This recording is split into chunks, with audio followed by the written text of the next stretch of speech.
नमस्कार, जय श्री कृष्ण, जय श्री राधे। मैं जवाहर निराला, मेरा यूट्यूब चैनल जवाहर निराला ऑफिशियल में स्वागत करते हैं। हमारा खास कार्यक्रम संडे सत्संग जवाहर निराला के संग आज फिर संडे सत्संग में हम हाजिर हैं। आज संडे को फिर हम लेकर आए हैं एक नई बात और नए विचार, नए जो लोकसभा का चुनाव है और वो महासमर, वो महासंग्राम, महाभारत कहिए, जो पाँचवा चुनाव सोमवार को, पाँचवा चरण का चुनाव सोमवार को होगा कल, और उसी के लेकर हमारा खास प्रोग्राम चलता है। और 2 साल से लगभग तो हमारा खास प्रोग्राम संडे सत्संग जवाहर निराला के संग में हम स्वागत करते हुए आज फिर हाजिर हैं और इसको वीडियो बना के अपलोड कर रहे हैं। साथियों, हमारा नेट का कुछ प्रॉब्लम रहने के कारण लाइव नहीं आ रहा, हमारा लाइव प्रोग्राम चलता है। फिर जब ठीक हो जाएगा नेटवर्क का तो फिर हम लाइव पर भी रहेंगे अपने सोशल मीडिया प्लेटफॉर्म पर। आज हम वीडियो बना करके ये हम डाल रहे हैं संडे सत्संग का। साथियों, हम आप सभी का बहुत आभारी हैं कि हमारा ये खास कार्यक्रम को आप लोगों ने देखते हैं और अपने दोस्त यार को भी दिखाते हैं। खास कार्यक्रम में जो कल सोमवार को चुनाव है उसमें आप लोग वोट अवश्य गिराइए, पहले मतदान फिर जलपान। ये खास कार्यक्रम है। हमने कल आज दौरा करके आया सीतामढ़ी, पुपरी, सुरसंड, इस हाजीपुर लोकसभा संसदीय क्षेत्र और सीतामढ़ी संसदीय क्षेत्र, मुजफ्फरपुर, ये सब दौरा करके हमने वहाँ अपने कार्यकर्ताओं से, राष्ट्रीय जनता दल के कार्यकर्ताओं से, हमारे अपने जो किसान प्रकोष्ठ के प्रदेश अध्यक्ष हैं डॉक्टर चंदन यादव जी के साथ हमने प्रोग्राम किया, दौरा किया। और दौरा करने के बाद अभी फ्री हैं तो हम आप लोगों के पास वीडियो बनाकर डाल रहे हैं और उसको भी कुछ जानकारी हम डालते रहे हैं। खास कार्यक्रम जो है ये संडे सत्संग, ये हमारा चलते रहता है हर एक संडे को, उसी में हम लेकर आए। उसके साथ हमें श्रीमद् भागवत गीता यथारूप सुनाए हैं, 1 साल से इसको रखे हैं, जो आज भी हम सुना करके इसको संक्षेप में ही रखेंगे। और इसको आप लोगों को से आग्रह है, निवेदन है कि आप अपने इस संडे सत्संग हमारा खास कार्यक्रम अपने सुनिए और गीता का प्रचार, खास करके भगवान श्री कृष्ण जो विश्व का सबसे बड़ा कहिए फिलोसफर हैं, दार्शनिक हैं और जिन्होंने गीता का ज्ञान दिया है, विश्व का अद्भुत गीता ज्ञान है और ये गीता ग्रंथ ज्ञान का ग्रंथ है। और इसका जो इसमें जो भगवान श्री कृष्ण है, सारे कलाओं से पूर्ण, राजनीतिक सीखना भगवान कृष्ण ने, संगीत सीखना भगवान कृष्ण ने जो संगीत का आविष्कार किया है, जो आपको मुरली का धुन का आविष्कार उन्होंने किया, वो बहुत ही जैसे अभी भी जानते हैं बहुत ही प्रशंसनीय है। खास कार्यक्रम जो हमारा चलता है इसमें श्रीमद् भागवत गीता लेकर चलते हैं। श्रीमद् भागवत गीता कहते हैं कि एक अध्याय ना हो आधो अध्याय, आधो ना हो कि आधो के आधा, कम से कम 5 श्लोक भी आप ज़रूर जैसे पढ़िए। ना रोज़ हो तो संडे के संडे, ना 5 श्लोक हो तो 1-2 श्लोक पढ़िए और रोज़ पढ़िए। जब रोज़ पढ़िएगा तो एक नया गीता का ज्ञान आपको मिलेगा। हाँ, अभ्यम देवी तथा आसुरी स्वभाव हमारा 16वां अध्याय चल रहा है और इसमें हम सुनाए थे पिछला संडे सत्संग में भी, पिछला रविवार को। हम उसको आज दोहरा देते हैं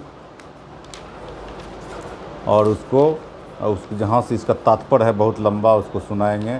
जो सुनाए थे 1, 2, 3 साथ में एक है। भगवान ने कहा है, भरतपुत्र, निर्भयता, आत्मशुद्धि, आध्यात्मिक ज्ञान का अनुशीलन, दान, आत्म संयम, यज्ञ परायणता, वेदा अध्ययन, तपस्या, सरलता, अहिंसा, सत्यता, क्रोध विहीनता, त्याग, शांति,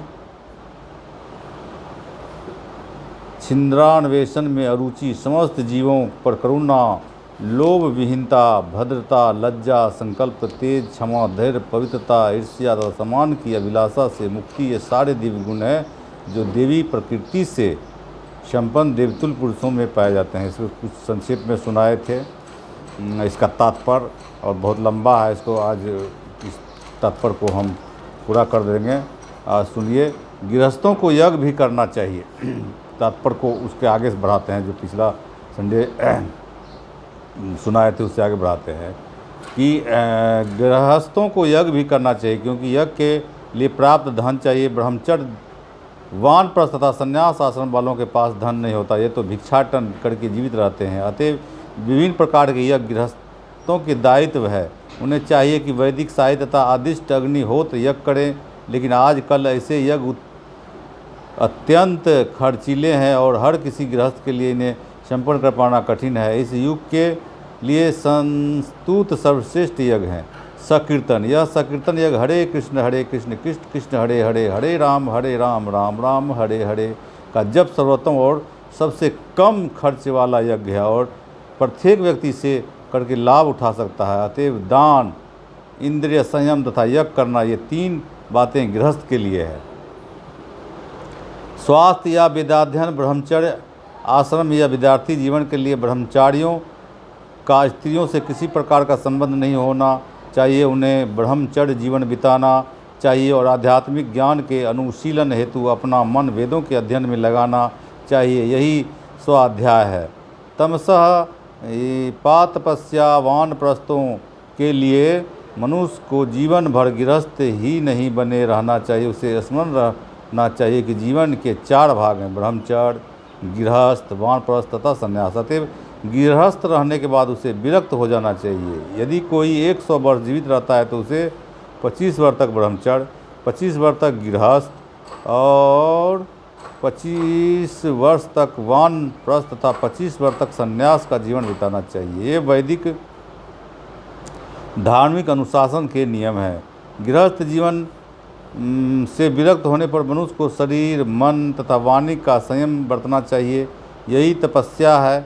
समग्र वर्णाश्रम समाज ही तपस्या के निमित्त हैं। तपस्या के बिना किसी को मुक्ति नहीं मिल सकती। इस सिद्धांत की संस्तुति न तो वैदिक साहित्य में की गई है, न भगवद गीता में कि जीवन में तपस्या की आवश्यकता नहीं है और कोई कल्पनात्मक चिंतन करते रहे तो सब कुछ ठीक हो जाएगा। ऐसे सिद्धांत तो दिखावटी अध्यात्मवादियों द्वारा बनाए जाते हैं, जो अधिक से अधिक अनुयायी बनाना चाहते हैं। यदि प्रतिबंध हो, विधि विधान हो तो लोग इस प्रकार आकर्षित न हो। अतएव जो लोग धर्म के नाम पर अनुयायी चाहते हैं वे केवल दिखावा करते हैं। वे अपने विद्यार्थियों के जीवन पर कोई प्रतिबंध नहीं लगाते और न ही अपने जीवन पर, लेकिन वेदों में ऐसी विधि को स्वीकृति प्रदान नहीं की गई है। जहाँ तक ब्राह्मणों की सरलता आजीवन का संबंध है, इसका पालन न केवल किसी एक आश्रम में किया जाना चाहिए अपितु चारों आश्रमों में प्रत्येक सदस्य को करना चाहिए, चाहे वह ब्रह्मचर्य, गृहस्थ, वानप्रस्थ तथा संन्यास आश्रम में हो। मनुष्य को अत्यंत सरल तथा सीधा होना चाहिए। अहिंसा का अर्थ है किसी जीव के गतिशील जीवन को न रोकना। किसी को यह नहीं सोचना चाहिए कि चूँकि शरीर के बद्ध किए जाने के बाद भी आत्मा स्फुलिंग नहीं मरता, इसलिए इंद्रिय तृप्ति के लिए पशुवध करने में कोई हानि नहीं है। प्रचुर अन्न, फल तथा दूध की पूर्ति होते हुए आजकल लोगों में पशुओं का मांस खाने की लत पड़ी हुई है, लेकिन पशुओं के वध में कोई आवश्यकता नहीं है। यह आदेश हर एक के लिए है। जब कोई विकल्प न रहे तभी पशुवध किया जाए, लेकिन इसकी यज्ञ में बलि की जाए। जो भी हो, जब मानवता के लिए प्रचुर भोजन हो तो जो लोग आध्यात्मिक साक्षात्कार में प्रगति करने के इच्छुक हैं उन्हें पशु हिंसा नहीं करनी चाहिए। वास्तविक अहिंसा का अर्थ है कि किसी के प्रगतिशील जीवन को रोका न जाए। पशु भी अपने विकास काल में एक पशु योनि से दूसरी पशु योनि में देहांतरण कर के प्रगति करते हैं। यदि किसी विशेष पशु का वध कर दिया जाता है तो उसकी प्रगति रुक जाती है। यदि कोई पशु किसी शरीर में बहुत दिनों से है या वर्षों से रहा हो तो उसे असमय ही मार दिया जाए तो उसे पुनः उसी जीवन में वापस आकर शेष दिन पूरे करने के बाद ही दूसरी योनि में जाना पड़ता है। अतएव अपने स्वाद की तुष्टि के लिए किसी की प्रगति को नहीं रोकना चाहिए। यही अहिंसा है। सत्यम का अर्थ है कि मनुष्य को अपने स्वार्थ के लिए सत्य को तोड़ना मरोड़ना नहीं चाहिए। वैदिक साहित्य में कुछ अंश अत्यंत कठिन है, लेकिन उसका अर्थ किसी प्रामाणिक गुरु से जानना चाहिए। वेदों को समझने की यही विधि है। श्रुति का अर्थ है किसी अधिकारी से सुनना। मनुष्य को चाहिए कि अपने स्वार्थ के लिए कोई विवेचना न गढ़े। भगवत गीता की अनेक टीकाएँ जिसमें मूल पाठ की गलत व्याख्या की गई है, शब्द का वास्तविक भावार्थ प्रस्तुत किया जाना चाहिए और इसे प्रामाणिक गुरु से ही सीखना चाहिए। अक्रोध का अर्थ है क्रोध को रोकना। यदि कोई क्षुब्ध बनावे तो भी सहिष्णु बने रहना चाहिए, क्योंकि एक बार क्रोध करने पर सारा शरीर दूषित हो जाता है। क्रोध रजोगुण तथा काम से उत्पन्न होता है, अतएव जो योगी है उसे क्रोध पर नियंत्रण रखना चाहिए। अपैशुनम का अर्थ है कि दूसरे के दोष न निकाले और व्यर्थ ही उन्हें सही न करे। निसंदेह चोर को चोर कहना छिंदा निवेशन नहीं है, लेकिन निष्कपट व्यक्ति को चोर कहना उस व्यक्ति के लिए परम अपराध होगा जो आध्यात्मिक जीवन में प्रगति करना चाहता है। हो ही का अर्थ है कि मनुष्य अत्यंत लज्जाशील हो और कोई गढ़हित कार्य न करे। अचापलम या संकल्प का अर्थ है कि मनुष्य किसी प्रयास से विचलित या उदास न हो। किसी प्रयास में भले ही असफलता क्यों न मिले, किंतु मनुष्य को उसके लिए खिन्न नहीं होना चाहिए। उसे धैर्य तथा संकल्प के साथ प्रगति करना चाहिए। यहाँ पर प्रयुक्त तेजस शब्द क्षत्रियों के निर्मित है। क्षत्रियों को अत्यंत बलशाली होना चाहिए जिससे वे निर्बलों की रक्षा कर सके।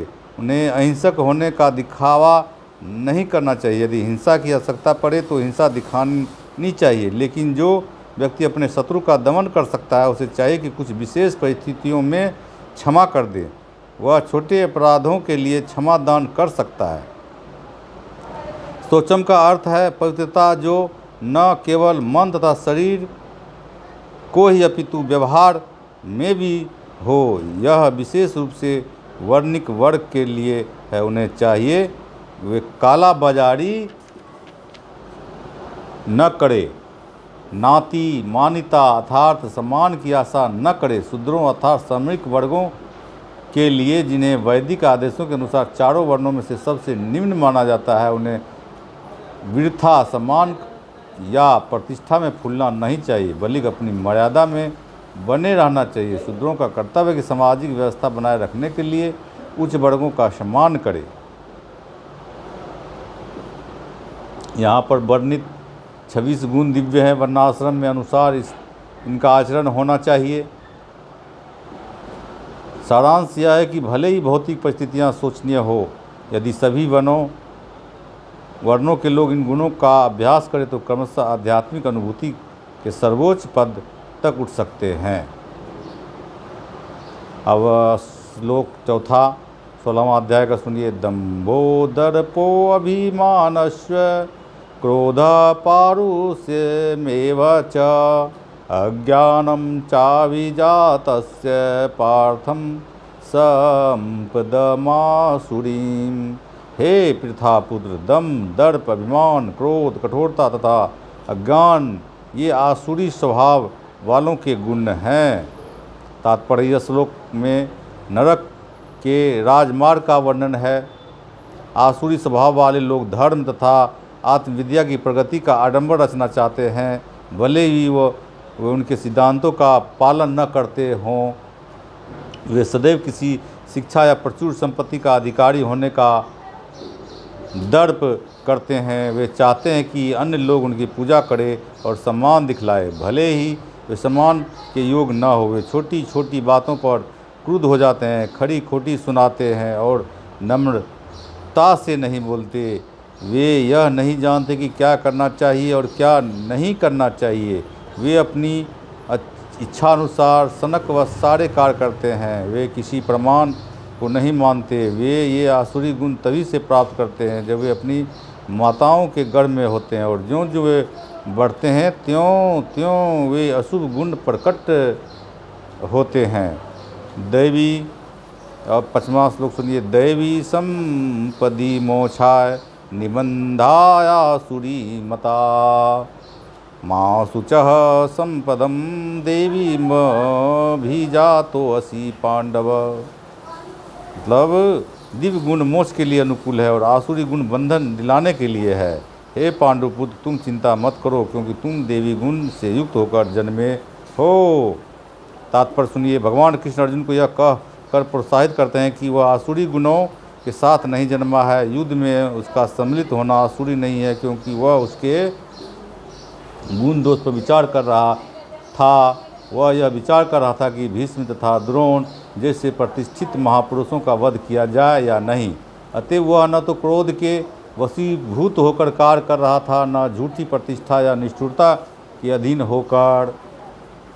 अतएव यह आसुरी स्वभाव का नहीं था। क्षत्रिय के लिए शत्रु पर बाण बरसाना दिव्य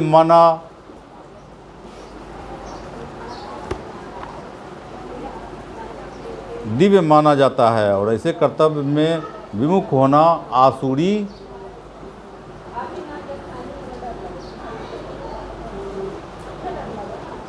अतएव अर्जुन के लिए शोक संताप करने का कोई कारण न था। जो कोई जीवन में के अभिन्न आश्रमों के विद्वानों का पालन करता है, वह दिव्य पद पर स्थित होता है।